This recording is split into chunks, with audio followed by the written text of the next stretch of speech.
Kozhikode medical college ICU പീഡനക്കേസിൽ അതിജീവിത വീണ്ടും സമരത്തിലേക്ക്. ഭീഷണിപ്പെടുത്തിയതിന് സ്ഥലം മാറ്റിയ ജീവനക്കാരെ തിരിച്ചെടുത്തതിലാണ് പ്രതിഷേധം. സർക്കാർ പ്രതികൾക്കൊപ്പമാണെന്ന് അതിജീവിത ആരോപിച്ചു.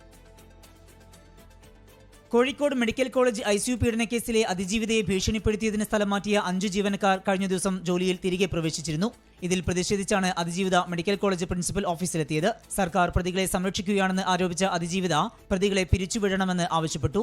പ്രതികളായ 5 പേരെ തിരിച്ചെടുത്തത് അപ്പം ഭയങ്കര വിഷമം തോന്നി, ഒരു നാണക്കേട്, എനിക്ക് തന്നെ ഒരു നാണക്കേട് തോന്നി.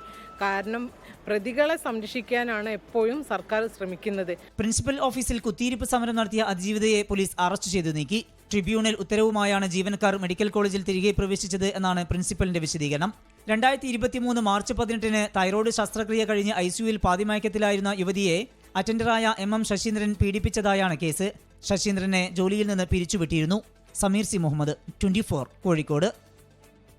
ലോകത്തെവിടെയായാലും ഏത് സമയത്തും 24 വാർത്തകളും ഓഗ്മെന്റഡ് റിയാലിറ്റി പാക്കേജുകളും എക്സ്പ്ലെയിനറുകളും വിശദമായി കാണാൻ ഞങ്ങളുടെ YouTube ചാനൽ നിങ്ങൾക്ക് സബ്സ്ക്രൈബ് ചെയ്യാം.